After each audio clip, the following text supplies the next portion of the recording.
Everyone, अगर आप सी programming सीख रहे हैं तो लूप आपके लिए बहुत इंपॉर्टेंट है और हम पढ़ने वाले अपने फेज 3 लूप हमने स्टार्ट कर दिया। ठीक है, ऐसा करते हैं पहले कुछ फाइल बना लेते हैं, जैसे कि फॉर लूप डॉट सी। ठीक है, ये फॉर लूप है। और एक बना लेते हैं explain dot T x T.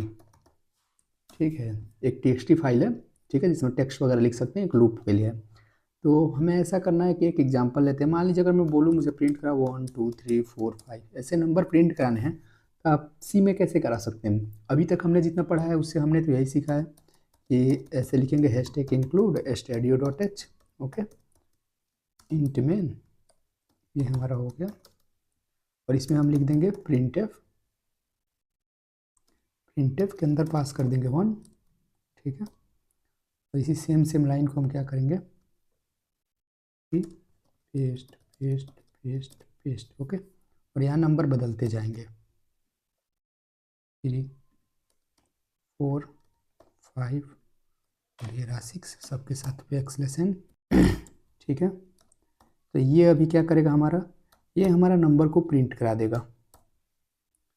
Concept यही हमने सीखा अब तक। तो रिटर्न 0, हमने यही सीखा। अगर हम बोलें कि इसको प्रिंट कराओ तो हमने ऐसे देखा कि इतना नंबर प्रिंट करा सकते हैं। चलिए रन करके देखते हैं। तो जैसे कि हमारा 1 से लेकर 6 तक प्रिंट हो गया, लेकिन मैं एक इमेजिनेशन नंबर दे दूँ कि जो है हमारा इंट n। ठीक है, जैसे हम मैथ में पढ़ते हैं ना, सिंपल इंट n नंबर तक प्रिंट कराओ। अब n नंबर कुछ भी हो सकता है, हो सके n नंबर 100 हो या फिर 1000 हो। चलिए मैं इसी को कंटिन्यू करते करते करते करते करते करते बोलता हूँ n, और n इज इक्वल टू अगर 100 है तो आप क्या करेंगे? क्या इसको 100 बार लिखना है? बिल्कुल नहीं। यहीं पे काम आता है हमारा लूप। जब मल्टीपल टाइम एक ही काम को करना हो ना, उसके लिए हम लूप का यूज करना प्रेफर करते हैं। ठीक है, जिसमें फॉर लूप।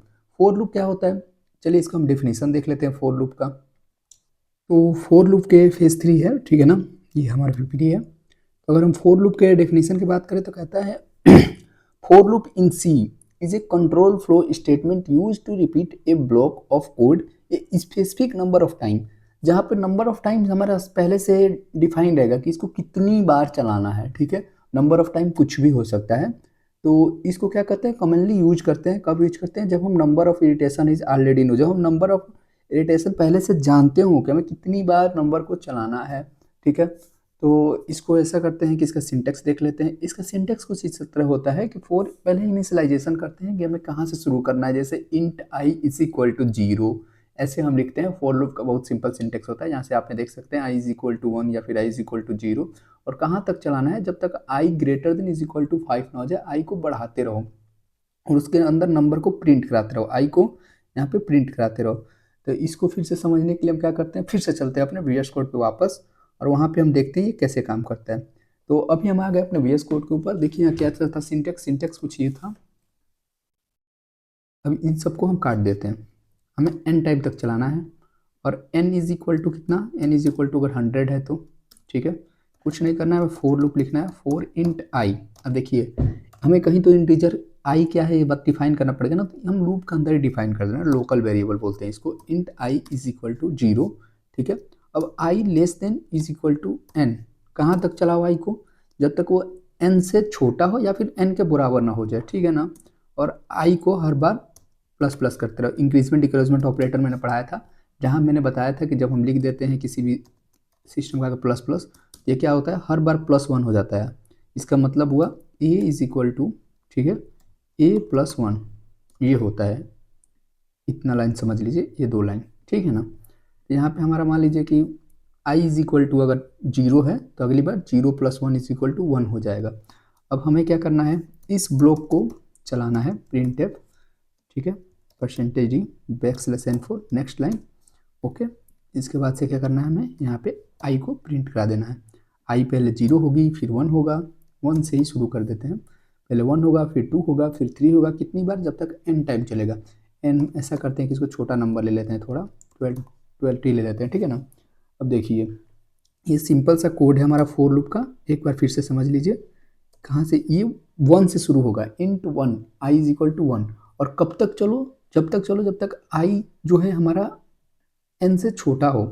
ठीक है, इसको ऐसे समझिए, हम एक नंबर से शुरू कर रहे हैं, हम कह रहे हैं कि तुम ऐसा करो कि 1 से शुरू करो और कब तक उसको चलाते रहो लूप को तब तक चलाओ जब तक वो n के बराबर ना हो जाए, मतलब वो या तो 100 के बराबर हो जाए, ठीक है, ठीक है, मतलब i जो है 1 है, वहाँ से जब तक 100 को टाइम ना 100 टाइम चलाओ, ठीक है, या फिर 100 से जब तक ट्रू है, जब तक ट्रू रहे कंडीशन तब तक चलेगा, ठीक है ना।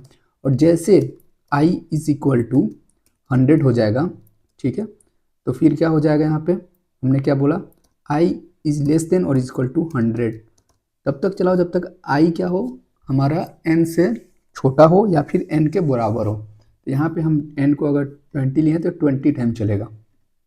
आइए आपको चला के दिखा देते हैं। आप यहाँ देख सकते हैं ये हमारा आउटपुट आया हुआ है, ठीक है। टर्मिनल को ऊपर करता हूँ, 1 2 3 4 5 6 7 8 9 10, ठीक है, ऐसे 20 टाइम मतलब 20 टाइम चला। फिर मैं ऐसा करता हूँ, इसको थोड़ा सा और बढ़ा देता हूँ। अगर मैं इसको 100 कर दूँ तब ये देखिए 100। अब यहाँ एक बात की ध्यान देने वाली चीज़ है, बिगनर्स क्या करते हैं, कितनी बार गलती करते हैं, यहाँ पे less than is equal to या फिर greater than is equal to में कंफ्यूज हो जाते हैं और एक इन्फिनाइट लूप क्रिएट कर देते हैं। अभी देखिए क्या होगा, अभी ये इन्फिनाइट लूप हो गया। अब कह रहा है आई को तब तक चलाओ जब तक एन से वो क्या हो, छोटा रहे, तो वो तो चलता ही रहेगा ना, मतलब आई को तब तक चलाओ जब तक आई बड़ा हो। अभी क्या होगा, कुछ नहीं हुआ।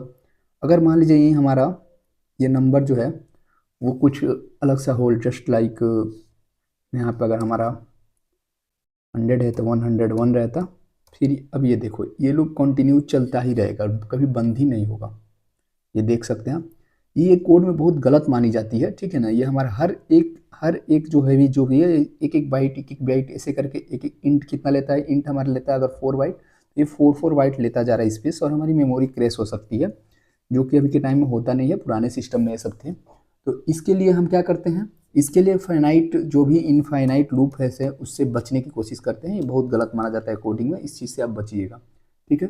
तो हमने देखा कि फॉर लूप कैसे काम करते हैं, ये फॉर लूप का डेफिनेशन है, आप फॉर लूप का डेफिनेशन लिख लीजिए, ठीक है, ये उसके सिंटेक्स है कुछ, इसको समझ लीजिए। अगले वीडियो में हम पढ़ेंगे अपना वाइल लूप, ठीक है ना। देखिए कितने तरह के लूप होते हैं, लूप 3 तरह के होते हैं, फॉर लूप, वाइल लूप और डू वाइल लूप। ये मैं सी की बात कर रहा हूँ, ठीक है ना, ये 3 तरह के हैं, ठीक है। इसमें हमें क्या है, इसको हमने रीड पढ़ लिया, इसमें क्या होता है, हमें नंबर ऑफ पहले से पता होता है कि कितने टाइम रन कराना है, ठीक है ना, नंबर ऑफ टाइम हमें पहले से पता होती है। और यहाँ पे क्या होता है, यहाँ पे अलग केस होगा, यहाँ पे अलग केस होगा, जो मैं नेक्स्ट वीडियो में बात करूँगा। तो उम्मीद करते हैं आपको फॉर लूप समझ में आया होगा, नहीं समझ आया है आप कमेंट कर सकते हैं और चीज़ों को सीख सकते हैं। तो थैंक यू फॉर वॉचिंग।